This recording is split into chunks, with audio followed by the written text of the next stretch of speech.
Que vos collègues ne soient pas encore arrivés, parce qu'il y avait un film que je ne comptais pas vous passer, donc vous allez pouvoir la voir. Je pense que c'est des choses qui vont vous parler. Voilà, je vais le recommencer.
Bonsoir à tous. La révolution des télécommunications avec Internet est bien connue. On oublie très souvent qu'en fait, c'est essentiellement un progrès dû à l'optique et dû au laser. Donc il était temps que nous consacrions une de ces conférences aux télécommunications optiques. Et donc Sébastien Bigot, qui est un chercheur particulièrement inventif de Alcatel-Lucent à Nozay, et aussi un ingénieur diplômé de cette école, au passage, a accepté de nous brosser un tableau de ce qui se passe dans le réseau des télécommunications, sans que nous le sachions chaque fois que nous ouvrons Internet sur notre ordinateur. Sébastien, merci.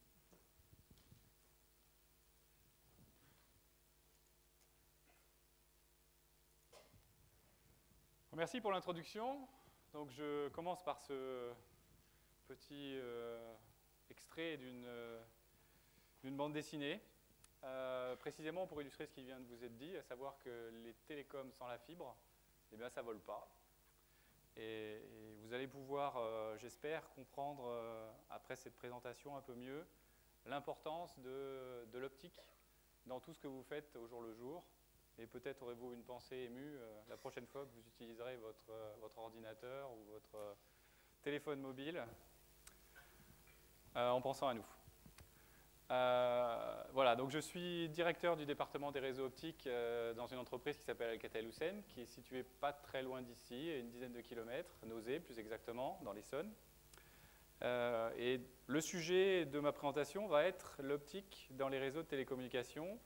Et l'axe que je vais choisir, c'est un peu celui de Pascal dans Les Deux Infinis, un texte que vous avez peut-être vu en première, au cours de français, où Pascal s'interroge sur les comparaisons, fait des comparaisons entre les deux limites extrêmes, l'infiniment grand et l'infiniment petit.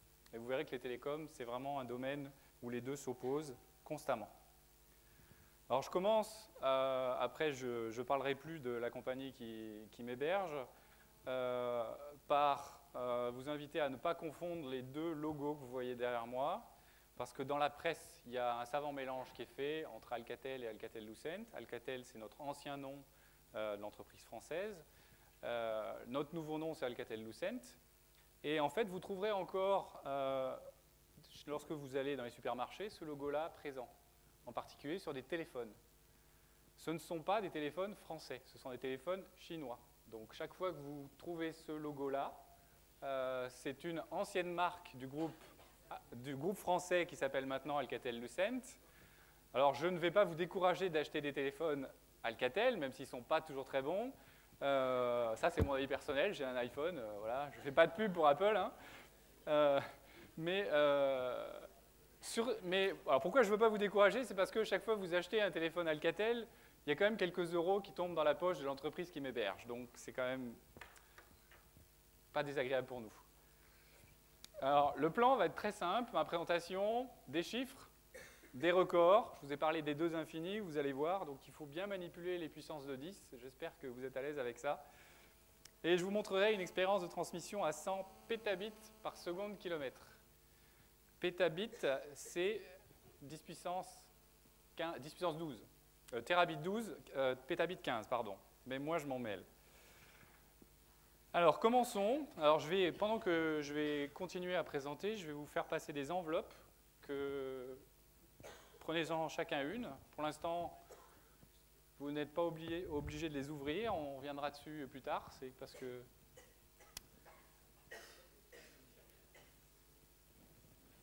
Alors, je commence avec un chiffre qui peut-être va vous étonner. Parce que vous avez sans doute entendu les opérateurs, les gens qui vous amènent le téléphone, Internet chez vous, vous parlez de fibre. Et donc vous dites forcément c'est nouveau. En fait, il y a déjà 1,5 milliard de kilomètres de fibres qui sont installés de par le monde. Parce que tous les réseaux de télécom aujourd'hui, que vous utilisiez votre téléphone fixe, mobile, ou que vous naviguez sur Internet, passe à un moment ou à un autre sous forme d'un signal optique, donc dans une fibre optique. Ça paraît étonnant que quand je présente un objet comme ça, de vous dire que ça, qui est supposé être une technologie sans fil, ça fonctionne grâce à la fibre optique. Mais c'est pourtant bien le cas. Il y a au départ une antenne, bien sûr, une antenne radio, et derrière cette antenne radio, il va y avoir une fibre. Donc cette quantité de 1,5 milliard de kilomètres qui correspond à peu près à la situation de 2011, représente 25 000 fois le tour de la Terre. Donc vous voyez à quel point les réseaux de fibres sont déjà extrêmement denses. Et qui, justement, héberge ces réseaux? Eh bien, ce sont les opérateurs de téléphonie fixe, mobile et Internet. Souvent, ce sont 3 réseaux indépendants. On vous le vend sous forme d'un seul service. Vous êtes chez vous, vous avez une box. Ça fait les 3 à la fois, mais derrière la box, lorsque vous arrivez chez l'opérateur, il y a séparation dans autant de réseaux, que ce soit fixe, mobile ou Internet. Petit à petit, on va faire fusionner tous ces réseaux, mais aujourd'hui, très souvent, c'est 3 réseaux indépendants. Alors, ces réseaux relient essentiellement, dans ce que je vais vous dire, les grandes villes entre elles, les agglomérations, ou relient les continents entre eux. Vous ne savez peut-être pas que lorsque vous faites une requête ou lorsque vous téléphonez allez, on va dire lorsque vous naviguez sur Internet et que vous allez récupérer une information aux États-Unis, ça passe par un câble à fibre optique et pas du tout par un satellite. Un câble à fibre optique qui se trouve sous l'eau, donc qui relie les continents. Alors avant de rentrer dans le détail de la fibre optique, je me dois de revenir aux bases, n'est-ce pas? Les lois de l'optique. Une loi que j'appelle loi de Snell, qu'en France on appelle loi de Descartes, mais je crois qu'on est bien les seuls à l'appeler loi de Descartes dans le monde entier. Mais bon, on sait pourquoi. Donc ça c'est un dioptre. Et donc vous savez que lors d'une réflexion sur un dioptre c'est une surface qui sépare 2 milieux d'indices de réfraction différents.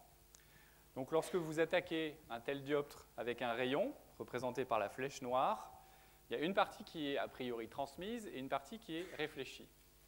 Dans une certaine limite, parce qu'il faut qu'il y ait une condition qui soit réunie, qui est cette condition ici, N1 sinus θ1 égale N2 sinus θ2. Et si par hasard vous augmentez l'angle θ1, c'est-à-dire l'angle par rapport à la normale à laquelle vous attaquez le dioptre, eh bien il arrive une limite où θ2 devient égal à 90 degrés, et à ce moment-là, la valeur vaut 1.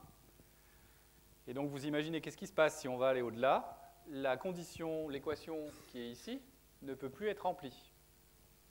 Et c'est à ce moment-là qu'on parle de réflexion totale, puisqu'il ne peut plus y avoir, puisque cette équation ne peut plus être remplie, il y a ce qu'on appelle réflexion totale. Ça veut dire que toute l'énergie, il n'y a plus du tout de fraction d'énergie qui est transmise dans le dioptre, toute l'énergie est réfléchie. Et c'est ce phénomène-là qui va être exploité pour réaliser une fibre optique. Donc là, ça tombe bien, j'ai eu le prêt d'un objet qui permet de vous montrer, avant d'arriver à ça, je vais quand même généraliser le concept à 2 dioptres.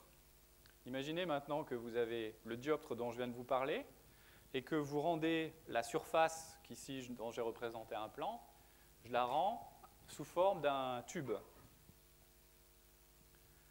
Mais à ce moment-là, vous avez la possibilité pour le rayon qu'on a injecté de circuler à l'intérieur de ce cylindre et donc de rebondir successivement. Donc c'est ça que j'allais vous montrer. Donc vous voyez en fonction de l'angle, si ici j'ai un angle qui est perpendiculaire au dioptre, vous voyez que la totalité de l'énergie est guidée sous forme de ligne droite, et en fonction de l'angle d'attaque, je suis capable de maintenir le guidage, mais vous voyez que le nombre de rebonds augmente. Alors dans toutes les fibres dont on va parler, vous allez voir, on ne parlera que de fibres monomodes, c'est-à-dire que tous les rebonds que vous voyez là vont être supprimés. Il n'y aura plus qu'un seul chemin possible pour la lumière. Donc c'est ça que je vais vous dire juste après, je vous avais illustré par mes graphes.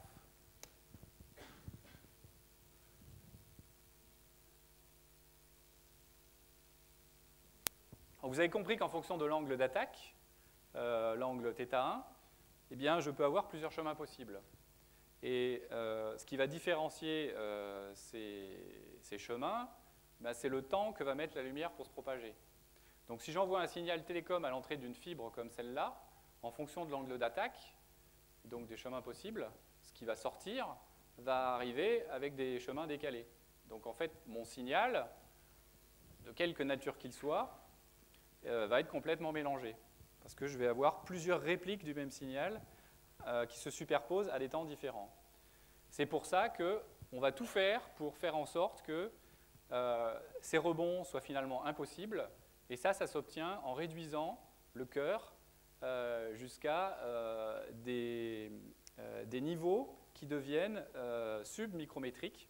En fait, on a besoin, dans une fibre de verre, de simplement 10 micromètres carrés. Si vous arrivez à injecter la lumière dans un cœur de silice qui ne fait que 10 micromètres carrés, alors vous pouvez garantir qu'elle va rester confinée à l'intérieur et qu'il va y avoir un et un seul chemin possible. Donc c'est ça qu'on appelle une fibre monomode. Alors maintenant, vous pouvez ouvrir l'enveloppe que je vous ai distribuée. Vous aurez en main, en fait, 1 mètre de fibre. Cette fibre date d'il y a 10 ans. À l'époque, le mètre que vous avez en main coûtait à peu près l'équivalent de 1 euro. Aujourd'hui, ça coûte à peu près 100 fois moins. Donc si vous voulez essayer de le revendre sur eBay, ça risque de ne pas intéresser grand monde. Mais ça, c'est vraiment la fibre qu'on utilise dans les réseaux sous-marins. Et c'est exactement la même que celle que vous aurez lorsqu'elle viendra chez vous, derrière votre mur, et lorsqu'on vous amènera le très haut débit chez vous, 100 mégabits, tout ce que vous entendez. Et le principe est vraiment celui-là. C'est une fibre dont le cœur est extrêmement petit, 10 micromètres carrés. En fait, pour être plus exact, ce que vous avez en main, c'est du verre, un tube de verre, qui fait 125 micromètres, donc 0,12 mm. Mais le cœur à l'intérieur dans lequel la lumière se propage, c'est 10 fois inférieur à ça. Et là, ce que vous touchez, ce n'est pas juste du verre, c'est du verre et du plastique. Il y a à peu près autant de verre que de plastique. Donc ce mince cheveu de verre qui paraît extrêmement fin est déjà 10 fois son diamètre est 10 fois plus grand que réellement le diamètre intérieur dans lequel la lumière circule. Vous voyez à quel point c'est tout petit. Et pourtant, ce cheveu de verre, c'est le même que celui qu'on va retrouver dans des câbles comme cela.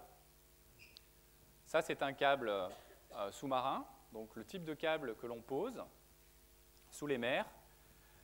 Si vous vous approchez, je vais vous en faire passer certains, le cœur à l'intérieur contient plusieurs brins de verre comme celui que vous avez en main. Typiquement une dizaine. dans les câbles sous-marins.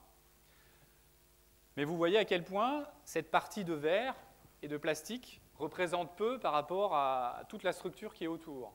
Et cette structure n'est là que pour protéger le câble. On verra pourquoi après.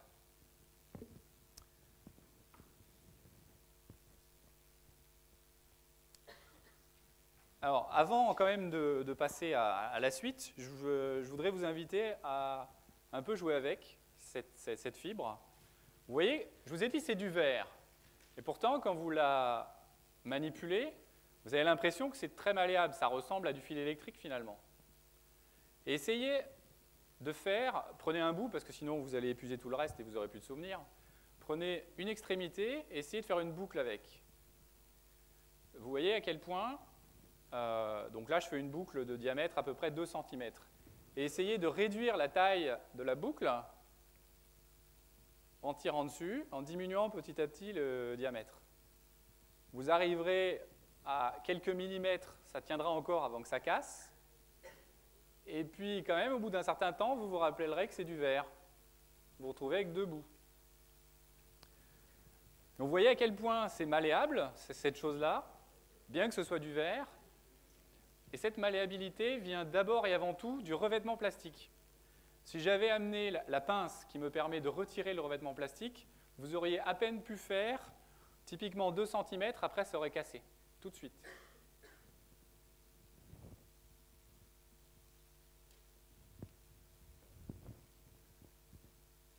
Donc la fibre, vous l'avez vu maintenant. Pourquoi l'a-t-on choisi initialement? On l'a choisi parce que c'est un milieu qui a une perte très faible. C'est-à-dire que quand vous envoyez 100 photons à l'intérieur de la fibre, au bout d'1 kilomètre, vous en récupérez 96. Donc il y a seulement 4% de la lumière qui est perdue après 1 kilomètre, ce qui est imbattable. Il n'y a aucun autre milieu qui est capable de faire ça. Et si vous prenez le fil électrique ici, que j'ai représenté comme une vieille technologie, par rapport à la technologie fibre, il y a à peu près des pertes qui sont 30 fois supérieures. Donc clairement, c'était la motivation numéro 1 pour passer à la fibre, c'est de pouvoir atteindre des distances bien plus grandes avec ce milieu. Mais est-ce que c'est si faible que ça, 4%? Je vous ai parlé des 2 infinis. N'oubliez pas, nous avons des distances extrêmement grandes à atteindre. Si j'ai noté l'énergie qui sort de ma fibre, je l'appelle E out, par rapport à l'énergie que j'ai injectée dans ma fibre, que j'appelle E in. Écrire que j'ai 4% de perte, au bout d'1 kilomètre, ça veut dire qu'au bout d'1 kilomètre, E out égale 0,96 fois E in. Au bout de 2 km, je vais avoir 0,96 fois 0,96 fois E in. Et ainsi de suite. Au bout de 6000 km, l'énergie qui va sortir va être 0,96 puissance 6000 de l'énergie que j'ai injectée. Bon, maintenant, faisons un petit calcul.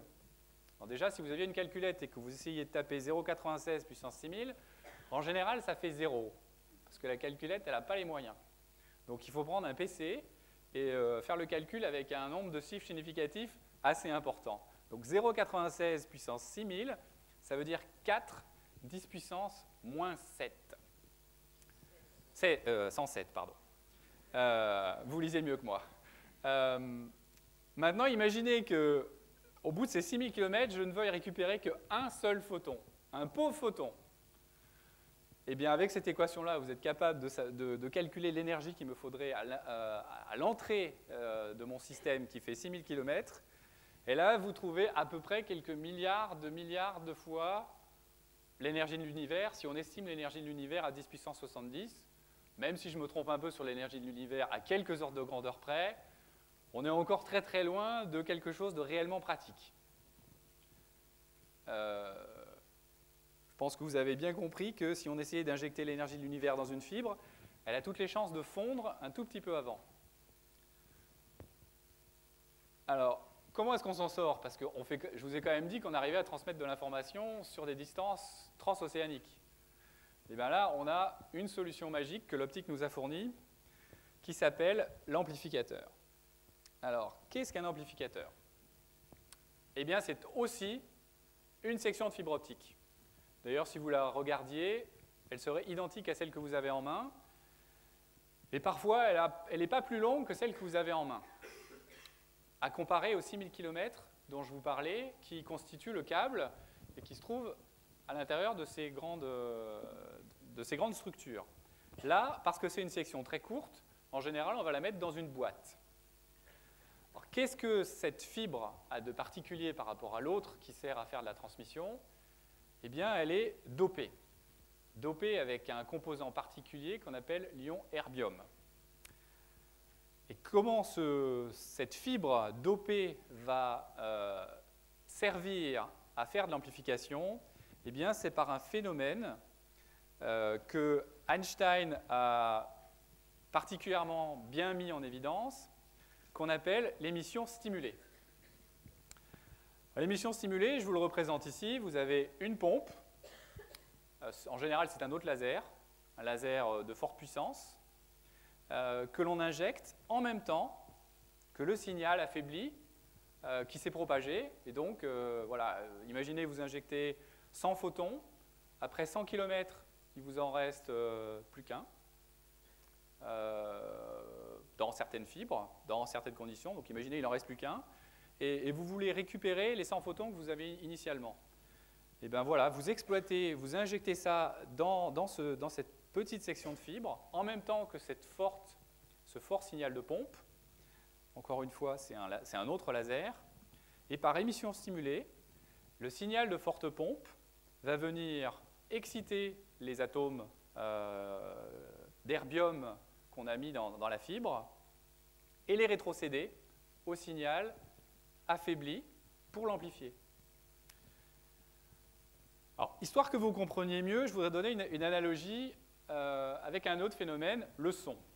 J'étais hier à un concert de rock. Et l'analogie qui m'est venue à l'esprit au concert de rock, c'est au moment des applaudissements. Vous avez peut-être déjà remarqué, lorsque les applaudissements se mettent en route, que ça part avec quelqu'un qui tape dans les mains, plusieurs personnes, ça ressemble à un bruit, et puis par une alchimie presque magique, tout d'un coup, tout le monde se met à taper de la même façon, avec le même rythme en même temps. Ben, l'émission stimulée, c'est un peu ça. Seulement, il faut deux conditions pour que ça marche. Il faut que vous soyez chargé d'énergie, vous soyez excité. En général, vous n'êtes pas venu au concert, on ne vous y a pas poussé. Si vous avez été poussé, vous êtes accompagné, donc ça compense. Donc là, vous êtes excité. Et pour que ça marche, il faut aussi une bonne chanson. Et donc, c'est comme ça qu'à partir d'un simple applaudissement, vous vous retrouvez à tous applaudir en même temps, de manière synchrone, avec le même rythme. Et l'analogie sonore, en fait, convient bien aussi à la lumière, parce que le même Einstein a largement confirmé, entre autres, il n'est pas le seul, hein, le fait que la lumière n'était pas qu'une une collection de photons, de grains de lumière, mais c'était aussi une onde. Et on reviendra dessus un peu plus tard, parce que je vais en avoir besoin. Alors donc, maintenant nous savons faire 6000 km. Pourquoi nous savons faire 6000 km? Parce que nous avons utilisé cet amplificateur à fibre dopée erbium. Et cet amplificateur à fibre dopée erbium, on va le mettre typiquement tous les 50 à 100 km.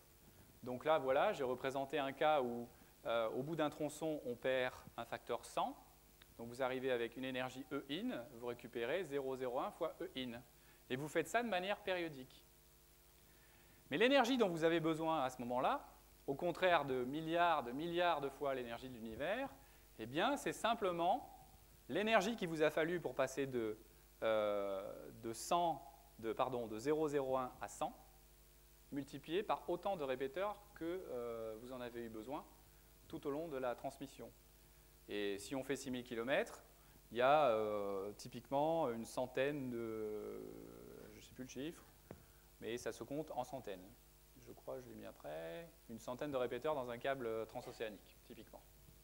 Donc vous voyez que l'énergie n'a a priori rien à voir. Je ne vous ai pas encore dit combien consommaient les fameux amplificateurs à fibre d'operbium. Mais en tout cas, vous savez maintenant que je n'ai besoin que typiquement une centaine de ce genre d'amplificateurs. Alors maintenant, de combien d'énergie ai-je besoin pour justement amplifier la lumière dans ces répéteurs? Ben, vous avez le chiffre là, 4 watts. Donc là, je ne parle plus d'énergie, je parle de puissance. Parce que là, j'en ai autant que je veux en fait. Donc je peux parler d'énergie par seconde.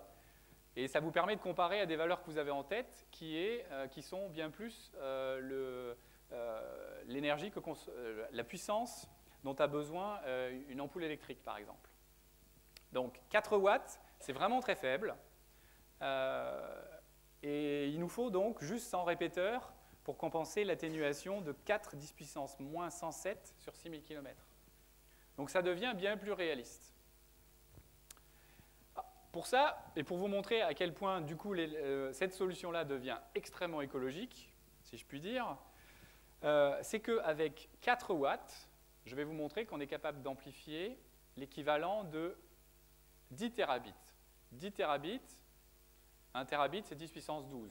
Donc 10 terabits, c'est 10 millions de mégabits par seconde. Je parle de mégabits par seconde parce que c'est probablement un chiffre que vous avez en tête par rapport aux boîtes que vous avez chez vous, les boîtes ADSL. Elles vous fournissent typiquement de l'ordre du mégabit par seconde. Donc là, on est capable de transmettre on est capable d'amplifier avec 4 watts l'information générée par 10 millions d'internautes simultanés. 4 watts, hein. Vous imaginez ce que c'est, 4 watts. Hein. Mais ça, c'est à comparer aux 10 et 30 watts de votre pauvre boîte ADSL qui, elle, ne fait que 10 mégabits. J'avais oublié que j'avais pris des mégabits comme référence. Donc, pardon, ça ne fait que 1 million d'utilisateurs internautes qui sont capables d'utiliser leur boîte en même temps.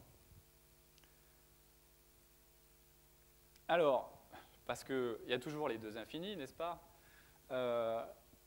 Je vous ai dit que si on ne faisait rien, il faudrait des consommations phénoménales pour faire une transmission en traversant l'Atlantique. Finalement, avec des répéteurs, on a besoin de choses beaucoup plus raisonnables.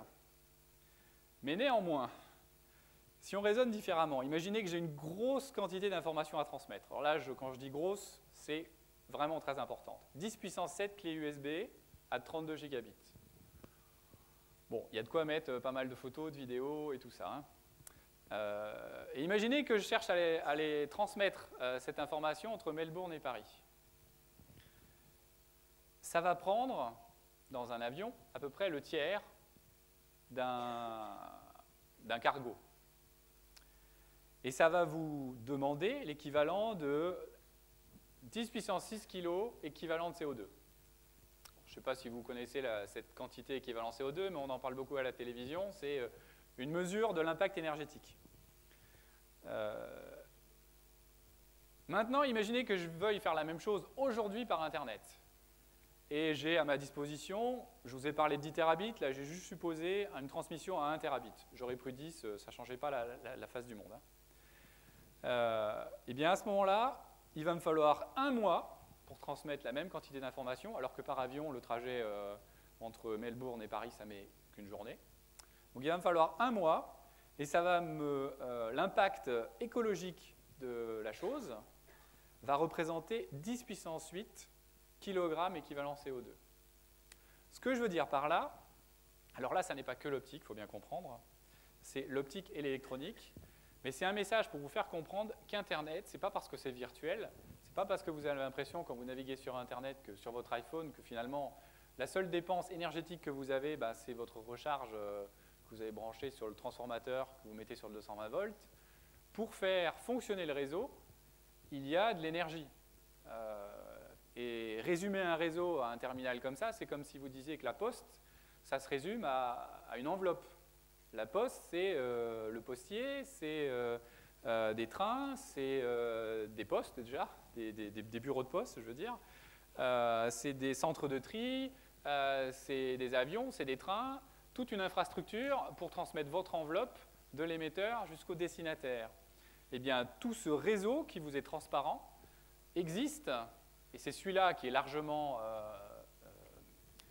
qui utilise largement des fibres, mais il n'est pas, malgré tout ce que je vous ai dit, totalement neutre du point de vue de sa consommation énergétique. Aujourd'hui, on peut considérer que la consommation énergétique du réseau Internet, c'est à peu près 1% de la consommation énergétique totale de tout ce que nous faisons toute la journée. C'est encore pas très élevé, mais on s'attend à ce qu'il y ait un facteur 10 d'ici 10 ans. Donc ça peut représenter une portion significative. C'est pour ça que c'est une préoccupation, même pour nous, malgré ce que je vous ai dit sur l'optique, de faire en sorte que notre impact énergétique soit le plus faible possible.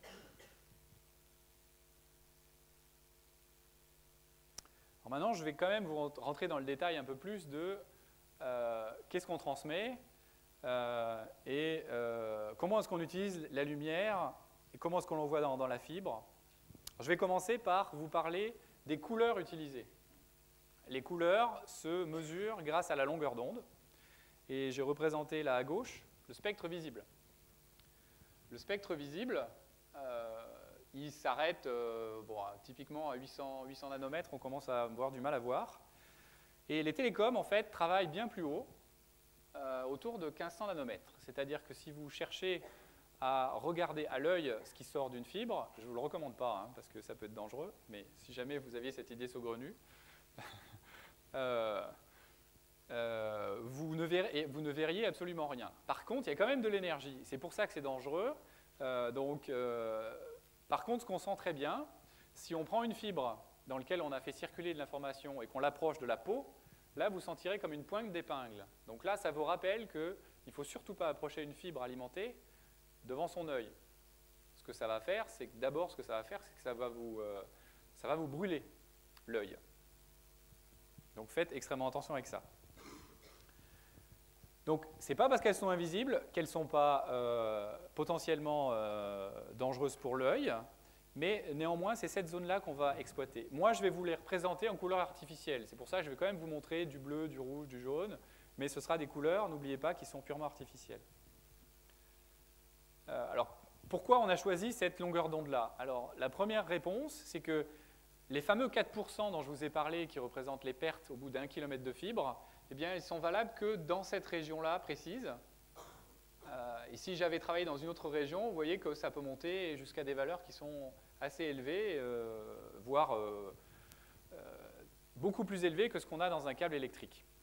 Donc c'est vraiment une région très intéressante pour envoyer des photons, cette région-là. Et en plus, on ne peut pas choisir n'importe quelle couleur parce que l'amplificateur optique dont je vous ai parlé, à base de fibres d'opérbium, n'est capable de n'amplifier que certaines couleurs. Et donc, c'est pour ça qu'on va travailler entre typiquement 1530 nanomètres et 1560. Donc uniquement là. Mais pourtant, c'est là-dedans qu'on va mettre la quantité d'informations dont je vous ai parlé. Mais ça vous donne quand même l'impression qu'il y a encore de la place pour aller plus loin. Et bien sûr, on y travaille. Donc là, je vous ai parlé lumière, maintenant je vais vous parler information, parce que ce que vous transmettez, vous, c'est des messages de tout type, et on va voir comment on transforme ces messages, d'abord en information numérique, et ensuite sous forme de lumière, pour les récupérer après propagation. Là, je vais quand même regarder où j'en suis, ça va encore. Alors, l'information, je vais vous donner 3 exemples, je vais commencer par la voix. Imaginez la voix. Vous parlez, la façon dont on voudra transmettre l'information, ou imaginez un téléphone, hein, le microphone du téléphone, ce qu'il va faire, c'est qu'il va convertir les vibrations de l'air lorsque vous parlez en un courant électrique. Ce courant électrique va prendre une certaine valeur, là que j'ai représenté de 1 à 3, mais complètement arbitraire, qui va être une valeur qui va évoluer dans le temps, en fonction de la modulation que vous donnez à la voix. Mais ce n'est pas ça que l'on va transmettre directement. La première chose qu'on va faire, c'est qu'on va numériser cette information sous forme que l'on a sous forme d'un courant électrique. On va la numériser, c'est-à-dire on va la transformer en chiffres. Comment va-t-on faire ça? La première étape, ça consiste à ce qu'on appelle échantillonner. C'est-à-dire que à un moment, à certains épisodes temporels, espacés de la même durée, on va prendre la valeur précise du courant électrique. Donc c'est ça qu'on va appeler échantillon. C'est tous les points noirs que j'ai représentés ici. Donc on ne va pas récupérer la totalité de l'information émise par la vibration de l'air, on va juste prendre quelques échantillons. Mais des échantillons suffisamment rapprochés pour être représentatifs de la voix et de telle façon que l'oreille ne sente pas la différence par rapport au signal que vous avez émis. Une fois qu'on a pris ces échantillons, on va leur associer un chiffre. On va ce qu'on appelle quantifier.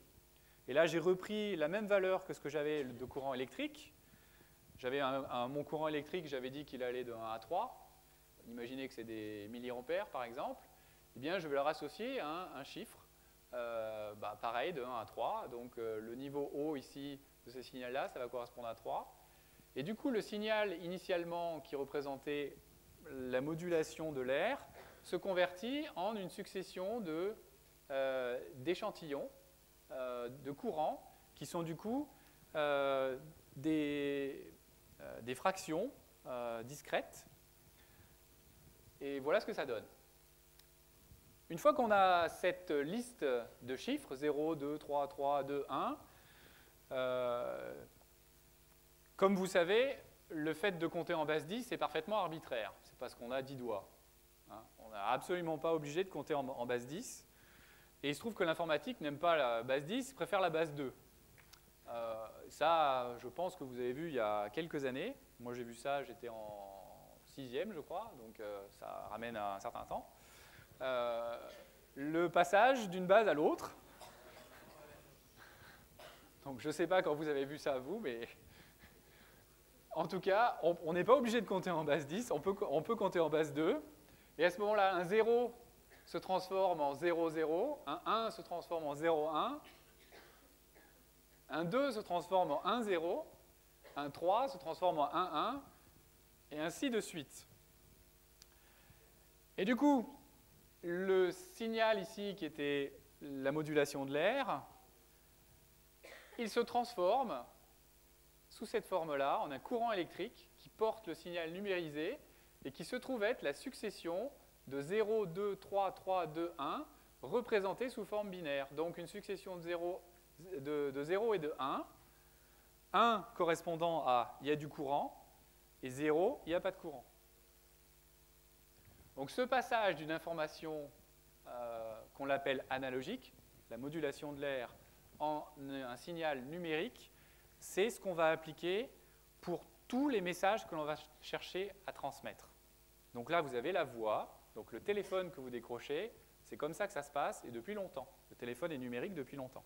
Que ce soit le téléphone mobile, le téléphone fixe, lui, il a mis un peu de temps avant d'être numérique, mais il l'est depuis plusieurs dizaines d'années déjà. Maintenant, imaginons un autre type d'information, un texte. Un texte, ici c'est un extrait d'un poème de Baudelaire, je crois. Comment va-t-on numériser un texte? Alors un texte, c'est déjà des lettres de l'alphabet. Donc des lettres de l'alphabet, on peut leur associer pareil un nombre. En base 10, par exemple, ce sera celui-là, si on utilise ce qu'on appelle le codage ASCII. Le A majuscule, c'est 65, B, c'est 66, et ainsi de suite pour toutes les lettres de l'alphabet. Et comme tout à l'heure, on est capable de transformer ce nombre en base 10 en un nombre en base 2. C'est pareil, on n'est pas du tout obligé de compter en base 10. Et du coup, ce texte-là se convertit en une succession de 0 et de 1, de la même façon que la voix, la modulation de l'air, était convertie en une succession de 0 et de 1. Et donc, le signal qui va être transmis dans le réseau de télécom, eh bien, ça va être, là aussi, une alternance de 0 et de 1, courant, pas de courant, en fonction de l'information qu'on cherche à transmettre. Prenons maintenant une image. Une image, la Joconde. Vous la photographiez. Que va faire votre capteur? Votre capteur, derrière, il a ce qu'on appelle un CCD. Le CCD, c'est une succession en fait, c'est une grille de petits détecteurs qui sont juxtaposés les uns à côté des autres. Et ces détecteurs, pour simplifier, on va dire qu'il y en a 3 qui sont juxtaposés pour chaque élément d'image, chacun correspondant à une couleur différente. Rouge, vert, bleu. Et chaque couleur, en fait, on peut démontrer qu'on peut la décomposer sur cette base de rouge, de vert et de bleu. Donc imaginez la Joconde, je peux la décomposer en 3 Jocondes différentes, chacune, une en rouge, une en vert, une en bleu, et la superposition des 3 va me donner la Joconde initiale. Là aussi, à chaque élément de l'image, qu'on va appeler pixel, je vais avoir un certain niveau d'intensité. Plus le niveau d'intensité va être noir, plus je vais me rapprocher de 0 dans la valeur que je vais attribuer, la valeur numérique que je vais attribuer, et plus ça va être clair, plus je vais me rapprocher d'une valeur élevée, par exemple 255. Et du coup, mon image va se retrouver être une succession de chiffres de la même manière que tout à l'heure. Et ce que je vais envoyer pour reconstituer mon image ou pour envoyer mon message, l'image, la photo ou même une vidéo, ça va être cette succession de chiffres convertie une fois de plus en binaire, n'est-ce pas? Et donc, au final, on arrive toujours à la même chose, c'est-à-dire un courant électrique qui porte l'image numérisée. Voilà, donc ce message, ce rappel, dont j'espère vous êtes déjà familier si vous manipulez bien l'informatique, avec lequel vous êtes familier si vous manipulez l'informatique, qui vous montre que tout message se résume toujours comme une succession de 0 et de 1. Maintenant, qu'est-ce qu'un système de télécom plus exactement, en particulier un système de télécommunication optique? Donc ça part de ce signal, bien entendu, dont je vous ai parlé. On va le convertir sous forme de lumière. Alors là, j'ai un exemple. Je crois que j'ai amené un laser. Vous voyez ce que c'est. Les lasers des télécoms. Qu'est-ce que j'en ai fait? Pas de chance, je ne l'ai pas amené. Ben, tant pis. Je vous montrerai autre chose. Bon, c'est pas très gros, ça prend 2 cm sur 1 cm, c'est une petite boîte. Ce que vous avez là ça fait 2 cm de long et 1 cm de large. Ça ressemble à une puce électronique en fait. Hein. Et donc c'est ce laser qu'on va utiliser comme source de lumière. Et on va simplement, un laser ça fonctionne avec du courant, et on va simplement allumer et éteindre son courant pour faire simple. Pour faire simple. Souvent, ce qu'on fait, c'est qu'on va même rajouter un interrupteur derrière. Si allumer et éteindre le courant, ça produit des perturbations, on va mettre en cascade un laser et un véritable interrupteur on-off. Et c'est ça qui va reconstituer, en fait, le signal optique que l'on va émettre. Au début, c'était un courant allumé-éteint, un courant entre un niveau 1 et un niveau 0. Et bien là, ça va se retrouver entre une intensité lumineuse qui varie entre lumière, pas de lumière. C'est aussi simple que ça. En tout cas, c'était simple. C'était aussi simple que ça jusqu'il y a 3-4 ans. Donc si j'ai le temps, je vais essayer de vous sensibiliser à la révolution technologique à laquelle on est arrivé dans les dernières années. Et là, ça va être un peu plus rude. Donc je vais essayer de vous garder avec moi encore un peu avant d'arriver là. Et donc, vous allez voir, donc ce qu'on va faire, on va émettre ce signal, donc allumé-éteint, on va l'envoyer dans une fibre, n'oubliez pas une fibre monomode, donc un seul chemin possible. Régulièrement, on va avoir des répéteurs optiques, les fameux amplificateurs dont je vous ai parlé, et on va atteindre le récepteur. Le récepteur qui inclut un élément fondamental, qui est le seul composant que l'on connaisse efficace pour convertir des photons en électrons, qui est la photodiode. Et donc, on va se retrouver avec, une nouvelle fois, la fonction inverse, le fait que lumière, pas de lumière, va se transformer en courant, pas de courant.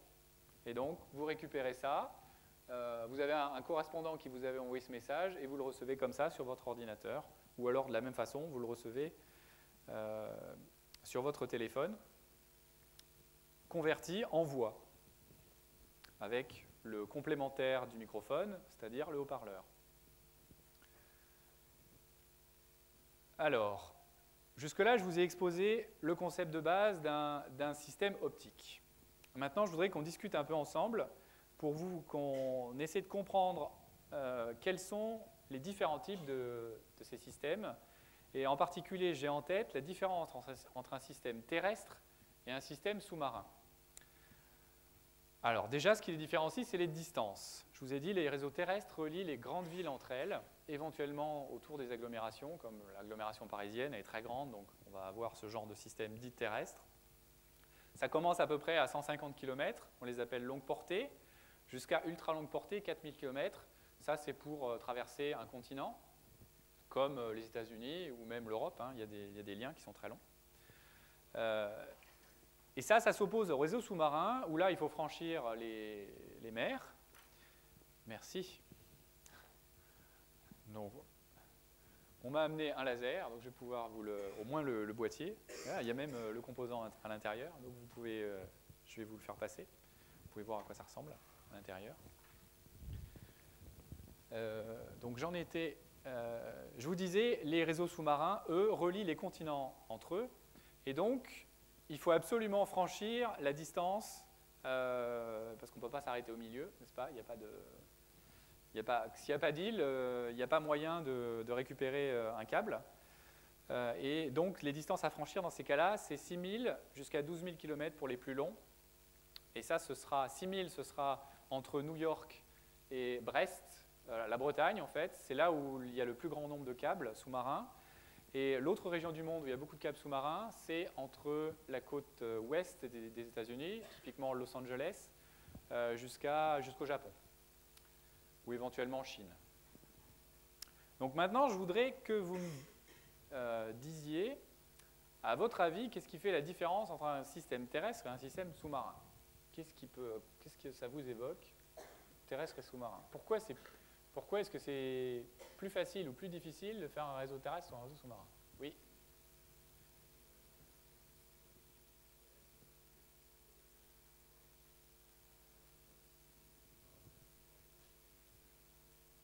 Alors, effectivement, c'est ce qu'on voit sur le schéma représenté. Là, tu as raison. Les réseaux terrestres sont plus, on va appeler ça maillés. On va avoir plusieurs chemins possibles pour aller d'une grande ville à une autre grande ville. C'est effectivement une différence. Ce n'est pas forcément celle-là que je voulais mettre en premier en évidence, mais c'est une remarque effectivement qui est juste. Alors ça, je disais, il a fait la remarque que dans les réseaux terrestres, donc il y a plusieurs chemins possibles. Là, sur mon dessin, si je veux aller de Madrid à Moscou, j'ai plusieurs chemins possibles, hein, c'est ce que vous voyez. Alors que là, quand je veux aller de Brest à New York, bien sûr, il y a plusieurs câbles en parallèle. Mais sur un câble, une fois que j'ai quitté Brest, je vais arriver à New York et je n'ai pas d'aiguillage au cours du chemin qui me fait penser à une structure comme celle-là qu'on appelle une structure maillée. Autre...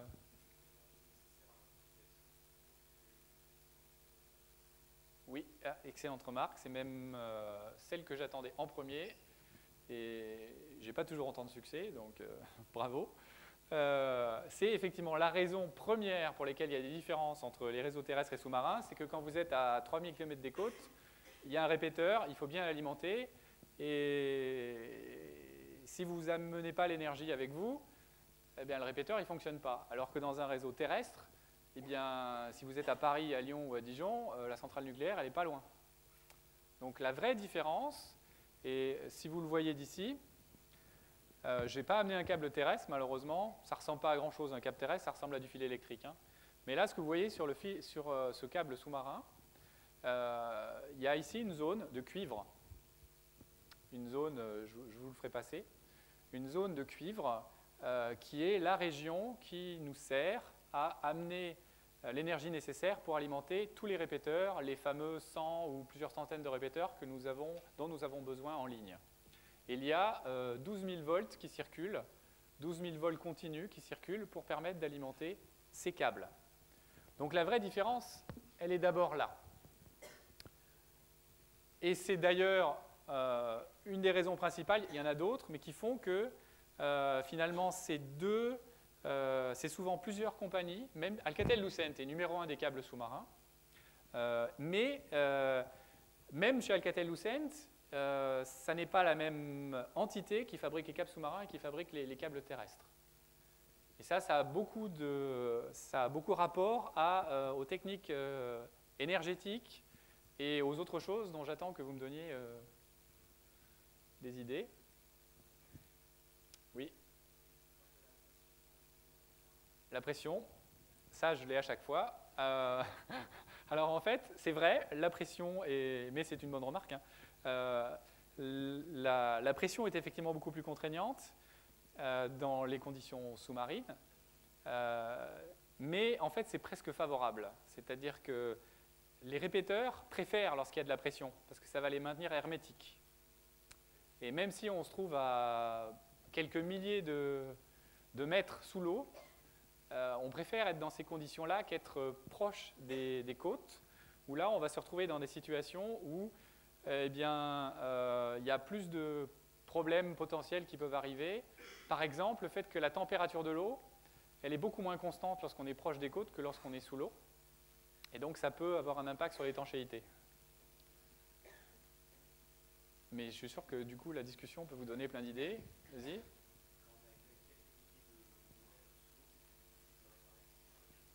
Excellente remarque. Ça va avoir plusieurs conséquences. Ce problème de réparation, c'est le temps qu'il faut pour réparer. Donc il faut à peu près entre 2 et 3 semaines, dans les cas les pires, lorsqu'il y a une panne d'un câble sous-marin. Donc il faut envoyer un bateau. Et du coup, quand nous, on est obligé de vendre un système sous-marin, on va nous demander des contraintes qui sont dignes des contraintes que l'on va retrouver dans l'industrie des satellites, l'industrie spatiale en général. Parce que vraiment, les opérateurs n'ont absolument pas envie de bloquer un câble qui normalement est utilisé. Vous imaginez bien qu'entre les États-Unis et la France, il y a beaucoup de débit qui passe. S'il y a un câble qui tombe en panne, ça peut vraiment causer un vrai problème pour les communications mondiales. Et donc, c'est quelque chose qu'ils ne veulent absolument pas. Donc, nous, on a des contraintes très fortes sur la fiabilité de ces câbles. Et donc, on nous demande que ces câbles durent 25 ans.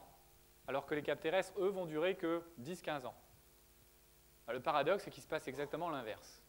Parce que les câbles sous-marins, ça devient périmé tout de suite, parce que les capacités augmentent tellement vite que quand on pose un câble sous-marin de nouvelle génération à côté d'un câble ancienne génération, on a une envie folle, c'est d'éteindre le précédent, parce qu'il consomme la même énergie, et puis il transmet 10-100 fois moins d'informations que le précédent. Alors que dans les systèmes terrestres, paradoxalement, ça met beaucoup plus de temps à augmenter, donc les systèmes terrestres, finalement, durent plus longtemps. Oui.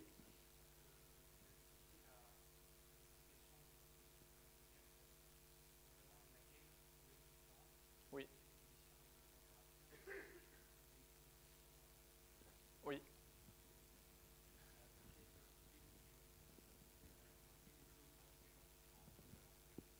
Oui, alors, effectivement, c'est une bonne remarque. J'ai oublié de préciser que on fabrique du câble, nous, mais en fait, on ne fabrique pas de fibre. Donc, c'est bien une illustration que ce n'est pas le même métier, en fait, de fabriquer du câble et de la fibre. Non, j'ai 2 câbles en main, là. Je reviendrai juste après. J'ai 2 câbles en main. À votre avis, pourquoi j'en ai 2? Ces 2 câbles, en fait, pourquoi ces 2 types pourquoi est-ce que j'ai 2 types en main? J'en ai un qui a un petit diamètre et un autre qui a un gros diamètre. Pour quelle raison?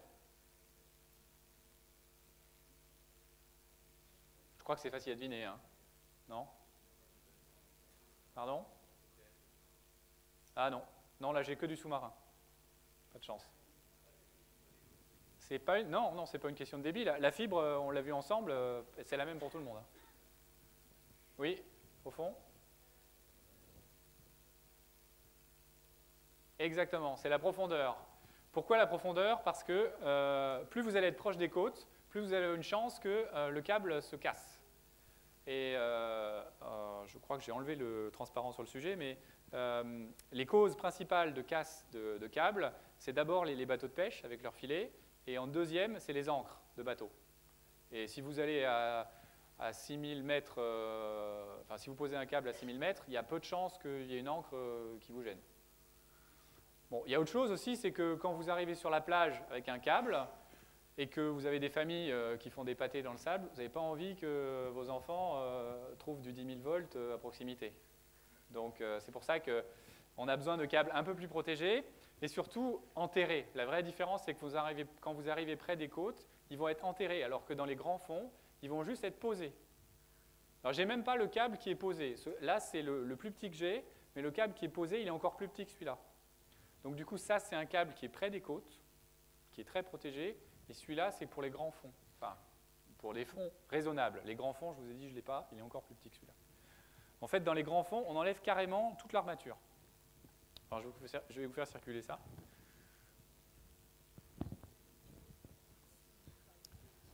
Est-ce que vous avez d'autres idées sur les différences?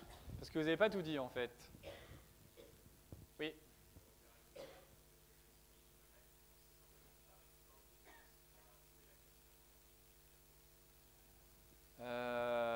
Repérage.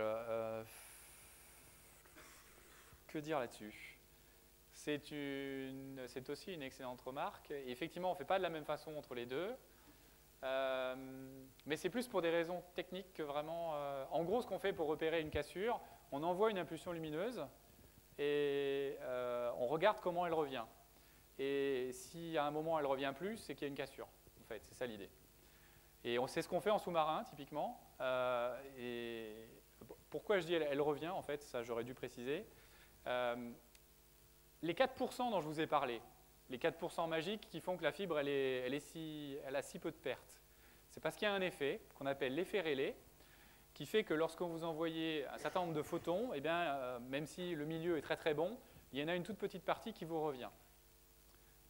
Cette petite partie, on dit qu'elle est rétrodiffusée. Et cette rétrodiffusion est due à l'effet Rayleigh. Et c'est ça qu'on utilise. On envoie pour repérer une panne, on envoie une impulsion brève et on regarde toute l'énergie qui nous revient. Et on mesure temporellement combien de temps il faut pour qu'elle nous revienne. Et à un moment, ça va s'arrêter s'il y a une cassure. Et donc, on va pouvoir, connaissant la vitesse de la lumière, savoir à quel endroit la cassure a eu lieu. Autre chose. Bon, à la fin, je peux vous donner la réponse. Je ne sais pas où j'en suis, là, de mon temps. Oui, il vaut mieux que je passe à la suite. Donc, je vais vous donner les dernières choses dont vous n'avez pas parlé. Vous n'avez pas parlé de transport. Lorsqu'on transporte un câble sous-marin, on a 6000 km, on peut le mettre dans un bateau. D'ailleurs, les bateaux câbliers, je vous en montrerai des photos tout à l'heure, sont parmi les plus gros bateaux qui existent sur la planète. Ils ont des contraintes qui sont non seulement liées à leur taille, mais aussi à leur performance. Il faut qu'ils aient des moteurs extrêmement puissants, parce que quand vous avez décidé de larguer un câble derrière vous, vous avez décidé à l'avance par GPS à quel endroit le câble doit être posé. Et il faut absolument que le câble soit là où vous avez prévu, même s'il y a une tempête. Donc les bateaux sont équipés de moteurs latéraux pour être sûr, même en cas de tempête, que ça continue à aller à l'endroit où vous avez prévu. Il est évident, quand vous êtes dans un environnement terrestre, si vous imaginez que vous avez ce câble-là, ou même s'il est plus simple dans la partie terrestre, si vous avez apporté ça derrière un camion, le camion va avoir une capacité limitée. Typiquement 2 km de câble à la fois. Et ça va avoir une conséquence assez forte, c'est que finalement, le réseau terrestre va être constitué de petits bouts de 2 km. Et si on dit, puisque c'est des petites sections, il va falloir les souder entre elles pour constituer un câble long. Et comme on soude, on va avoir une perte à chaque soudure.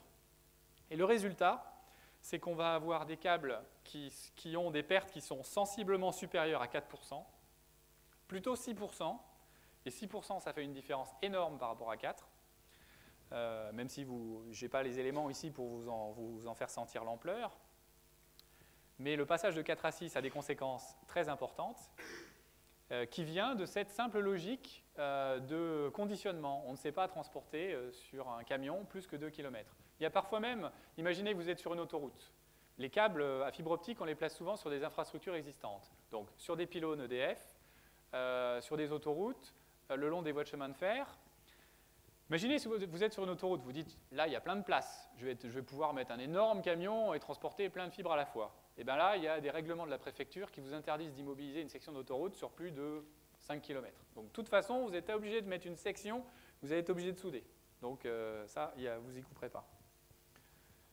Bon, il y a autre chose d'assez important, qui est plus industriel à ce moment-là, mais qui pour nous a des conséquences extrêmement lourdes, qui est qu'un réseau terrestre, c'est beaucoup plus varié qu'un réseau sous-marin.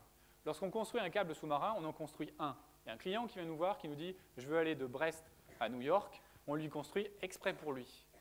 Dans un réseau terrestre, si vous voulez aller de Lyon à Paris, Brest, Marseille, je ne sais pas où, vous avez un et un seul système qui doit fonctionner dans tous les cas. Or, dans un système sous-marin, les répéteurs, vous les mettez où vous voulez. Ça gêne que les poissons. Imaginez dans un système sous-marin, un système terrestre, pardon, vous voulez mettre un local où il y a un système qui doit amplifier. Ce local doit être climatisé, il doit être réservé, il doit être loué, il doit être la possession de l'opérateur, d'une façon ou d'une autre. Donc il est là où il est. Vous n'allez pas le bouger. Imaginez, vous voulez aller de Paris à Lyon en passant par Dijon, vous n'allez pas déplacer Dijon parce que ça vous arrange. Donc il y a des locaux qui sont prévus et qui vous obligent à mettre des répéteurs à des endroits précis. Et donc les répéteurs ne vont pas être espacés de manière régulière. Et ça va induire des conséquences très lourdes sur la façon dont le système va fonctionner. En gros, il va falloir qu'on prévoie des marges. Il va fonctionner dans des conditions plus défavorables qu'un système sous-marin, même si le système sous-marin est plus long. Bon, là, je crois que j'ai à peu près tout dit sur les systèmes sous-marins, mais je vais maintenant vous passer une vidéo pour que vous compreniez un peu mieux toute cette démarche. Bon, il y a un peu de musique, mais ça ne sert pas à grand-chose. Donc là, ce que vous voyez, c'est la fabrication de la fibre. Vous l'avez eu en main. Là, on vous montre comment c'est fabriqué. C'est un long tube de verre, dans lequel vous faites circuler un gaz. Un gaz qui se dépose et qui fait que le tube se remplit. À la fin, il devient complètement plein. Et vous avez fait en sorte qu'à l'intérieur, il y a une zone au cœur qui a plus d'indices que sur les bords. Il n'empêche que pour l'instant, c'est un grand tube. Ce grand tube, vous le rendez vertical, vous chauffez en bas, comme vous le voyez. Vous avez une goutte qui se forme, et cette goutte attire avec elle un cheveu de verre qui a les propriétés exactement homothétiques du barreau initial, qui lui était très gros, qui faisait typiquement 10 cm de diamètre. Ensuite, on le conditionne. On met par exemple des revêtements plastiques de couleur, parce qu'après il faut souder le fil rouge sur le rouge et le bleu sur le bleu et pas faire des mélanges. Et vous allez voir maintenant la constitution du câble lui-même. Donc là, il y a plusieurs paires de fibres ensemble. Pourquoi je parle de paires de fibres, au fait? C'est que quand vous envoyez un signal, il faut prévoir le retour. Donc chaque fois qu'il y a une fibre, en fait, il y en a deux. Une l'aller, une le retour. Le seul cas où vous n'aurez pas cette situation-là, c'est quand vous serez chez vous.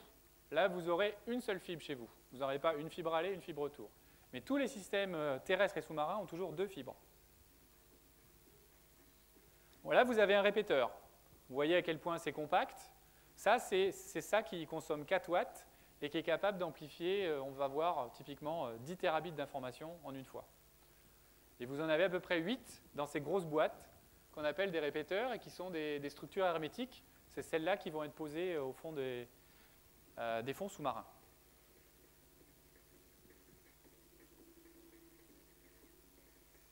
Alors j'en suis où? Ouais.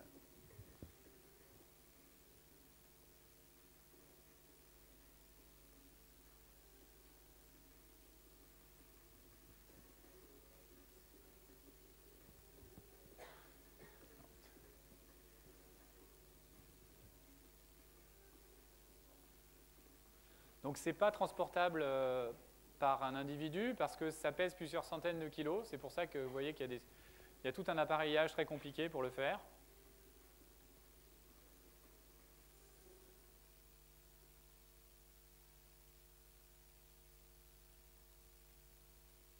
Alors, je ne sais pas pourquoi il n'y a plus de musique, mais non, plus de musique. Là, c'est la pose du câble. Donc voici les fameux bateaux.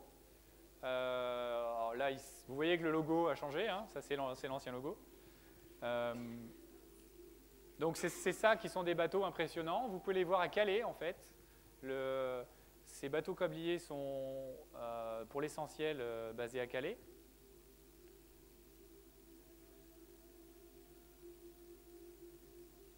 Alors là, en fait, je vous repasserai une image parce que je la trouve... on verra ce plan-là plus en détail après.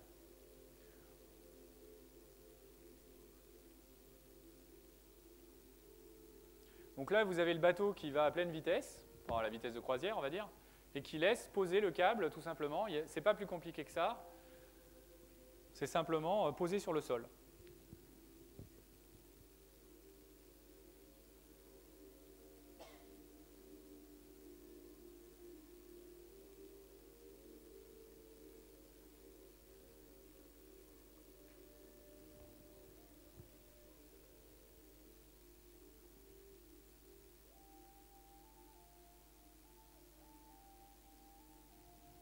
Je crois que je vais accélérer parce que je ne pense pas qu'il y ait grand-chose après. Juste cette image, ça c'est l'image de la charrue qui sert lorsqu'on arrive près des côtes. Donc près des côtes, il y a beaucoup plus de possibilités de détérioration. Donc c'est pour ça qu'il faut cet immense appareil pour faire en sorte que le câble, lorsqu'il arrive près des terres, il se retrouve quelques mètres sous l'eau, quelques mètres sous la surface, sous les fonds marins, c'est ça le terme.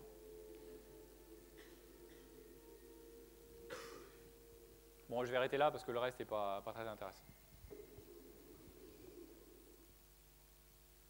Et si j'arrête, c'est parce que j'ai d'autres films et que sinon je ne vais pas pouvoir les passer.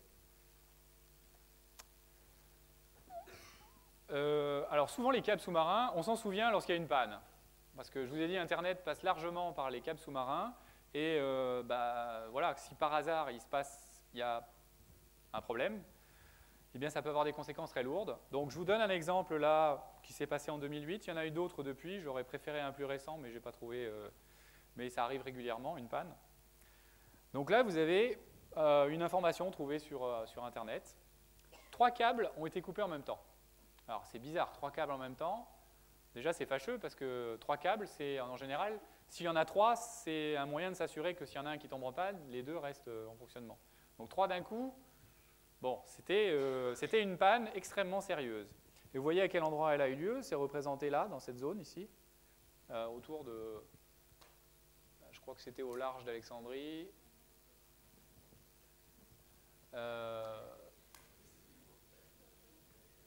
Oui, pourquoi il y a une... Pardon? Non, bon. Donc vous avez ici le câble, le réseau sous-marin, tel qu'il est représenté, tel qu'il est à l'heure actuelle. Tous les câbles que vous voyez là sont les câbles qui sont actuellement utilisés. Il n'y en a pas plus que ça. Vous pouvez être étonné, je ne sais pas si vous trouvez qu'il y en a beaucoup ou peu, mais ils sont vraiment là. J'insiste sur les 2 zones du monde où ils sont les plus répandus. C'est entre la France, la Bretagne et la côte est des États-Unis, ou on va dire ici entre les deux continents, Los Angeles et cette partie-là. Ça, c'est pour les plus difficiles à réaliser. Vous en avez d'autres qui font le tour des continents, comme l'Afrique ici. Et on va rentrer un peu plus dans le détail sur le plus long d'entre eux, parce que le câble en question dont on parlait, qui a été coupé, un de ceux-là, un des 3, s'appelle Simiwi 3. Il a été fabriqué par nous et 2 autres de nos concurrents. C'est le plus long qui existe en service. Il n'est pas tout récent, il date de 1999. Il fait 39 000 km et vous voyez son parcours. Donc il part du nord de l'Europe, il fait tout le tour en passant ici par le canal de Suez et ainsi de suite jusqu'à l'ouest de l'Australie où vous pouvez voir aussi au niveau du Japon là-bas. Et en fait, il a une capacité assez limitée. Peut-être que pour l'instant, 40 gigabits ne vous évoque pas grand-chose. On verra après un peu plus tard.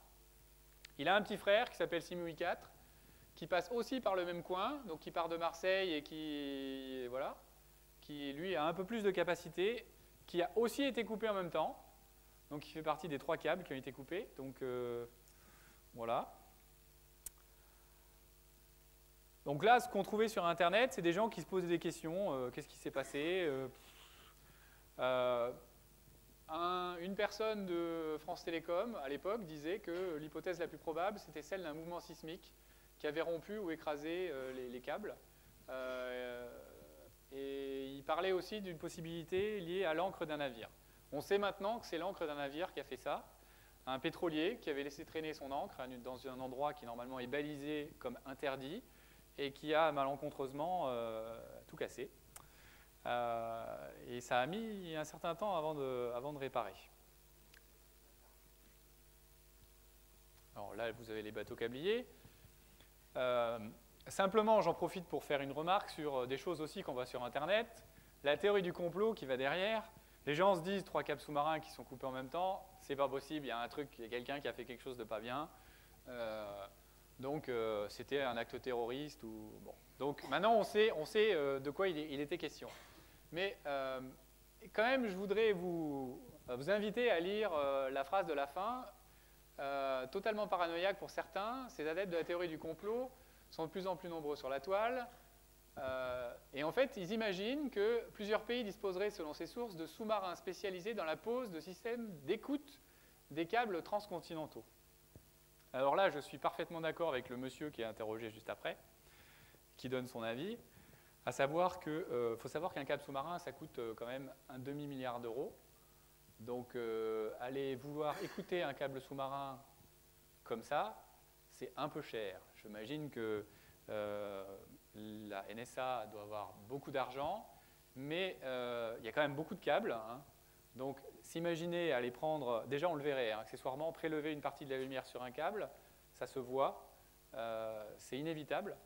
Donc, c'est comme une perte. Quand on envoie l'impulsion et qu'elle revient, on le voit inévitablement. Mais imaginons qu'ils ont bien fait les choses et qu'ils sont arrivés à pirater le câble. Bon, bah, ça coûterait l'équivalent pour eux de, non pas un demi-milliard d'euros, mais la moitié.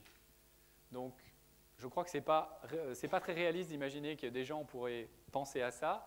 Mais par contre, si moi j'avais à écouter un câble sous-marin, je n'irais pas sous l'eau pour aller prélever un petit bout de câble. Simplement, je me mettrais dans le terminal d'extrémité qui se trouve à Brest ou à New York, et j'irais prélever un câble électrique. Ce serait bien plus futé que d'aller prendre une partie optique sous l'eau. Voilà, donc la théorie du complot, sur ce coup-là, je crois que d'ailleurs le gars de France Télécom, M. Orsini, là, disait la même chose que moi. Donc là, en fait, je vous ai exposé les bases, les difficultés industrielles qu'il y a dans la réalisation des câbles sous-marins. Je vais maintenant aller un peu plus dans le détail d'aller un peu plus loin. Comment est-ce qu'on exploite réellement l'optique pour augmenter la capacité dans les câbles sous-marins? Comment est-ce que finalement, aujourd'hui, on arrive à transmettre des capacités aussi élevées? Alors là, ça, c'est rien d'autre que ce que je vous ai déjà dit, à savoir que la technique de modulation, c'est simplement, on allume la lumière et on éteint. Ça, c'est ce qu'on a fait pendant très longtemps, et on l'a fait avec un taux de répétition qui est de 10 GHz. Aujourd'hui, les produits les plus avancés sont soit à 40 GHz ou à 100 GHz. On parle en gigabits par seconde.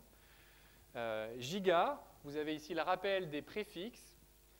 Kilo 10 puissance 3, méga 10 puissance 6, giga 10 puissance 9, téra 10 puissance 12, péta 10 puissance 15.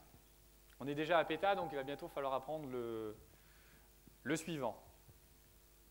Mais donc, pourquoi je vous parle de ce débit utile? Parce qu'en fait, pourquoi il peut y avoir une contradiction entre ce débit de quelques gigabits et finalement le fait que je vous ai dit que dans une fibre, on était capable de transmettre 1 terabit à 10 terabits, c'est-à-dire 100, 1000 fois plus.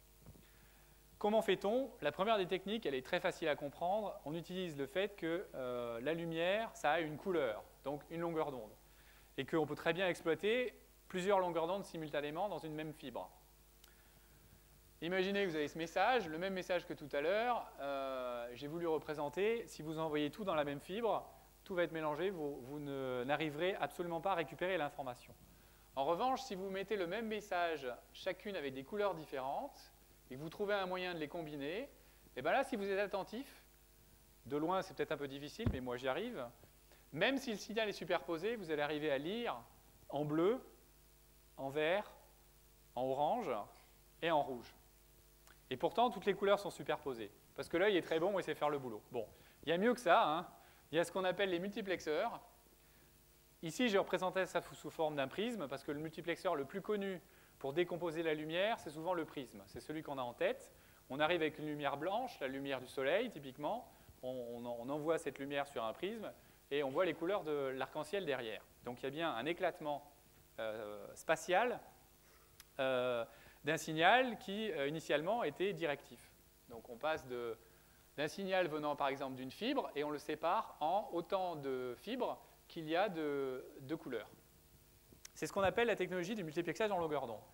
Et cette technologie est réversible. On peut très bien multiplexer plusieurs informations en dans une seule fibre, et faire l'inverse, extraire d'une seule fibre toutes les informations, chacune a une couleur différente.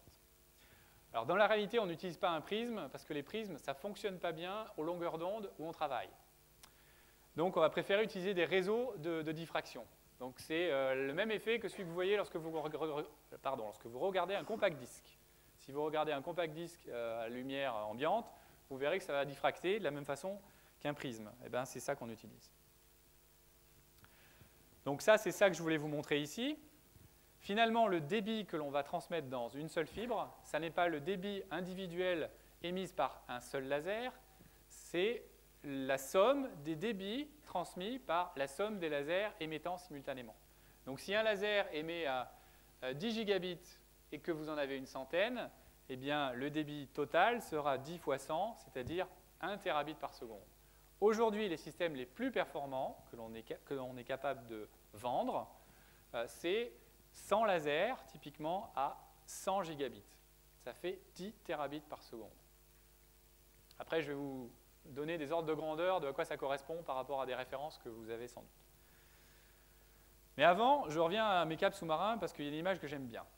Ça, c'est une image que j'ai trouvée dans un musée, je crois que c'était Rome, musée Léonard de Vinci. Et vous voyez ici, en fait, le premier câble sous-marin qui a été construit, 1865. Et vous voyez l'opération de mise en cale du câble sous-marin. Et si vous arrivez à deviner, c'est peut-être un peu difficile de loin, mais vous voyez donc la personne qui prend le câble et qui l'enroule pour faire une grosse bobine, et tous ces gens qui sont autour, qui font en sorte que la bobine elle est bien formée. Maintenant, je vais vous montrer l'image de 2010. La scène se passe à Calais.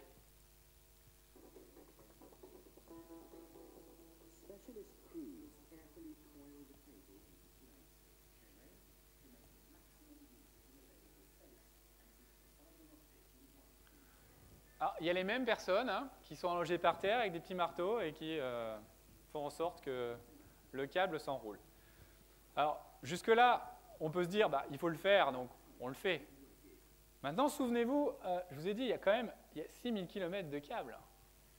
Ces gens-là, ils sont en train d'enrouler 6000 km de câbles avec le gars qui tient le câble comme ça et qui fait le tour. Mais c'est réel. C'est bien réel. Alors maintenant, puisqu'on est dans les deux infinis, est-ce que vous imaginez que vous faites le calcul, combien de temps il faut pour une personne marchant à 6 à 10 km/h? Une personne marche plutôt à 6 km/h, mais on va dire la vitesse d'enroulement du câble va être plutôt 10 km/h. Combien il faut de temps pour remplir une cale d'un gros bateau?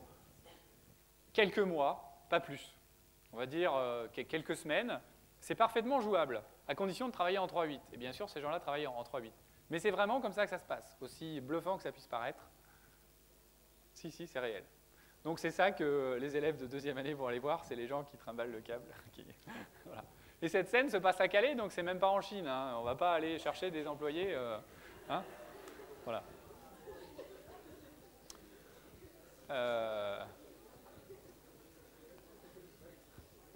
Merci.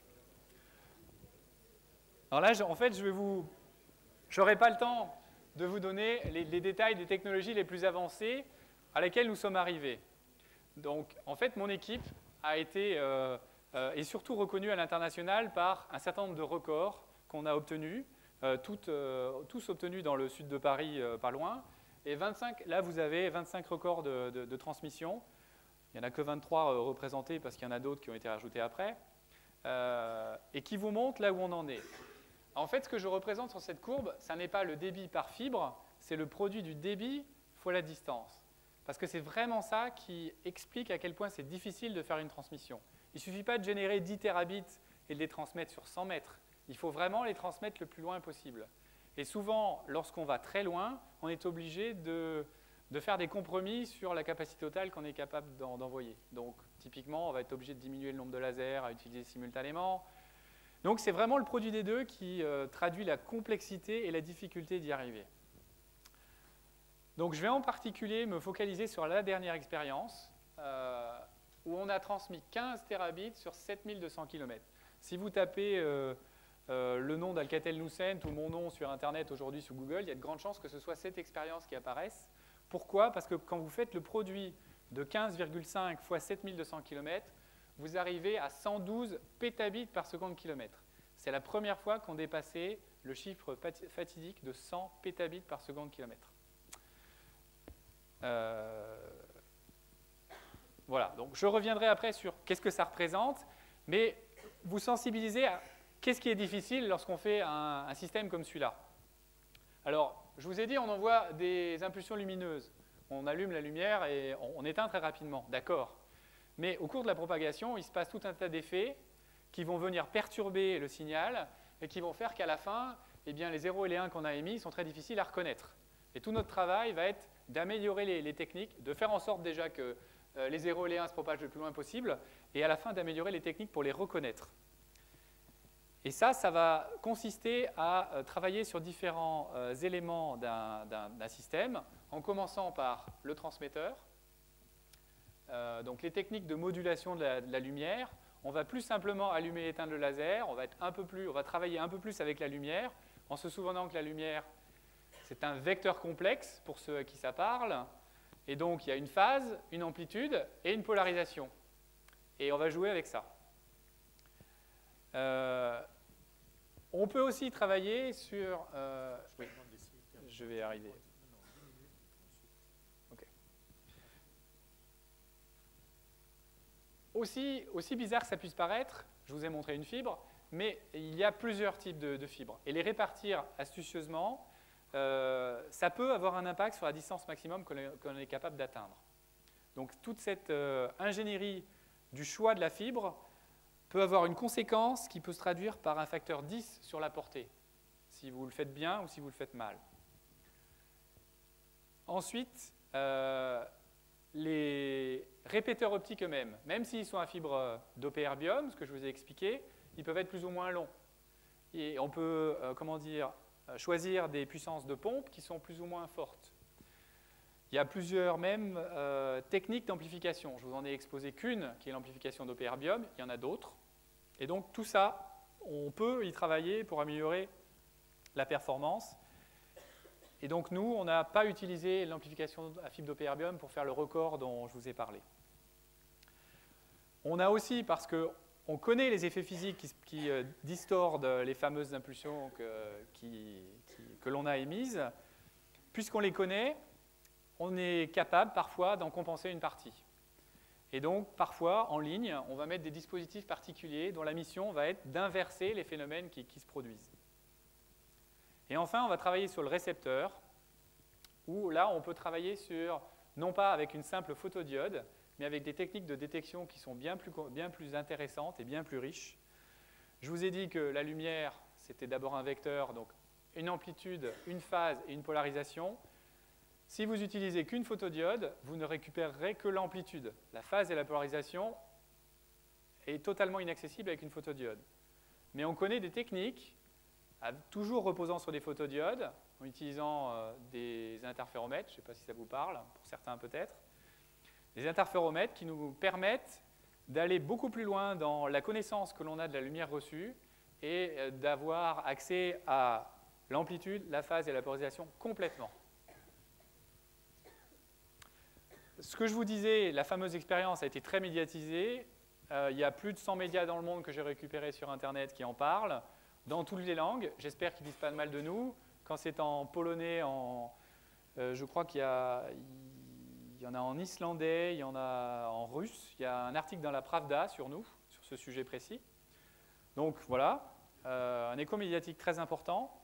Pourquoi? À cause de cette barrière fatidique de 100 pétabits par seconde kilomètre. Qu'est-ce que ça veut dire 100 pétabits par seconde kilomètre? J'ai utilisé pour ce faire 155 lasers, chacun délivrant 100 gigabits par seconde. C'est ça qui fait 15,5 terabits par seconde. Ça veut dire 155 avec autant de zéros derrière. Hein. Comparons ça à une communication téléphonique traditionnelle. Si vous ne savez pas combien il faut de débit pour faire une communication traditionnelle, rappelez-vous les modems. Les modems les plus avancés, avant qu'on ait la DSL, je ne sais pas s'il y en a qui étaient nés parmi vous, mais c'était 56 kilobits. 56 kilobits, pourquoi on n'a pas pu aller au-delà? C'est que simplement, l'utilisation de la voix, ça va jusqu'à 64 kilobits. Donc, on avait atteint les limites de ce qu'on pouvait faire. Donc, une communication, quand vous décrochez votre téléphone, si elle n'est pas compressée, donc si vous n'utilisez pas votre mobile, parce que le mobile, ça compresse la voix en plus, vous aurez besoin de 64 kilobits. Maintenant, si vous multipliez tout ça, et que vous savez que vous faites une transmission sur 7200 km, à quoi est-ce que ça correspond, les 15 terabits en question?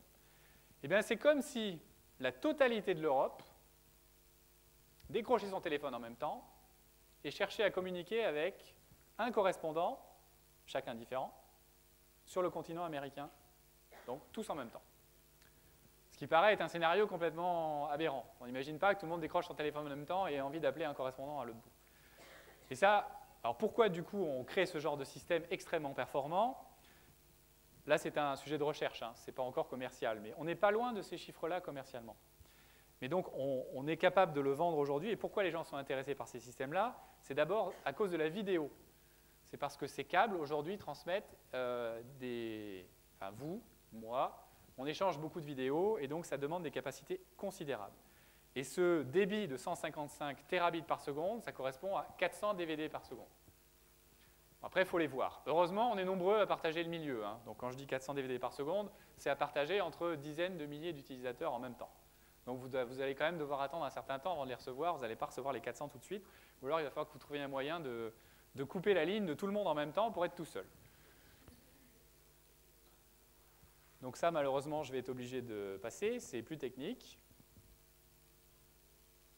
Par contre, je peux vous expliquer ça, parce que ça peut vous sensibiliser à comment est-ce qu'on fait dans un laboratoire une transmission sur 7200 km. Parce qu'en fait, dans mon laboratoire, on a beau être une entreprise multinationale, on n'a pas 7200 km de câbles dans le laboratoire. On a déjà 700, ici vous avez 700 à peu près, je crois. C'est déjà beaucoup. Et ce qu'on fait, c'est qu'on utilise une boucle. Et comment ça marche alors? Vous avez ici votre transmetteur qui est capable de générer 15 terabits d'informations. Et la boucle ici. Que va-t-il se passer? Donc cette boucle est contrôlée par 3 interrupteurs. Essentiellement ces deux-là. Dans une première étape, ce qu'on va faire, c'est qu'on va fermer cet interrupteur ici. Et toute l'énergie qui va être, le flux d'informations, les 15 terabits, vont circuler, vont être injectés ici, dans la boucle, et remplir la boucle. Mais quand ils arrivent à cet interrupteur-là, comme c'est de la lumière, bien sûr, ça s'arrête et ça ne peut pas aller plus loin. Donc ça, c'est l'étape 1 qu'on appelle remplissage de la boucle. Deuxième étape, eh bien, j'ouvre l'interrupteur que j'avais fermé et je ferme le deuxième qui est ici.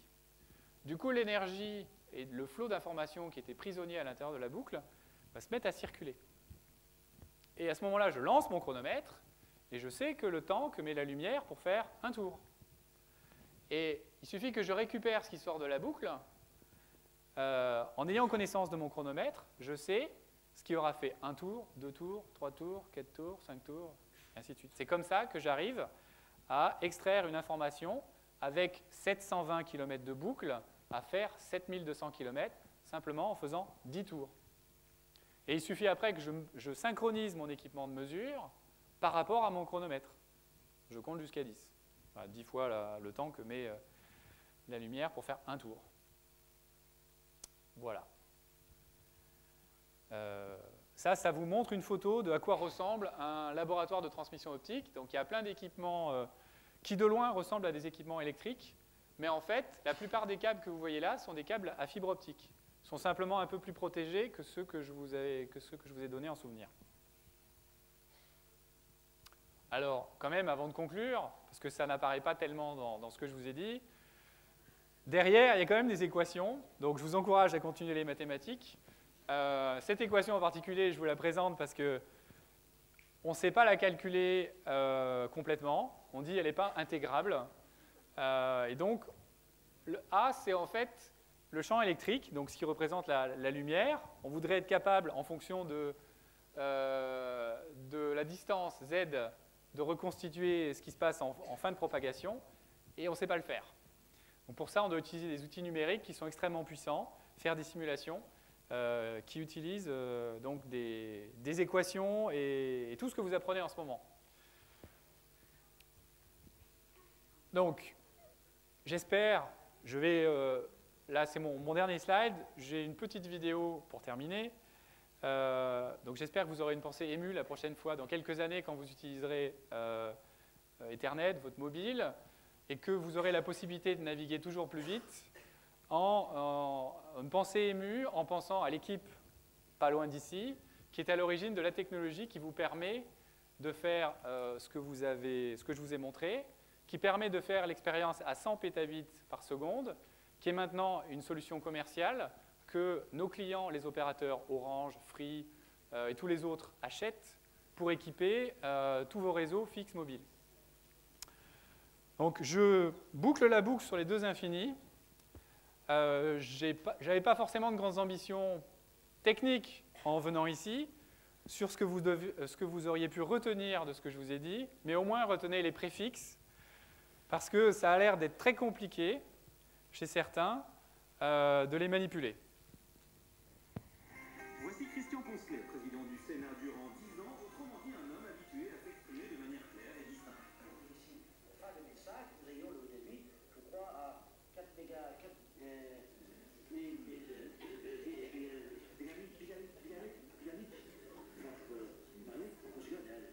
On va le laisser, il est en plein bug là. Voilà. Merci.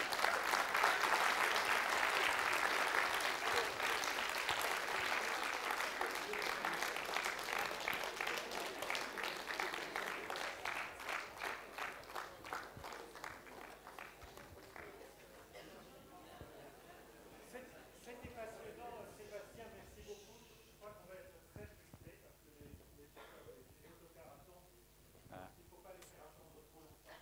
Je ne sais pas si on peut vraiment ouvrir la discussion, ça ne m'a pas l'air très raisonnable parce qu'il est 8h10.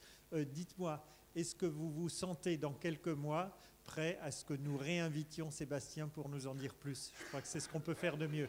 Oui, j'en doutais pas. Donc tu ne vas pas pouvoir refuser là. Je vous signale simplement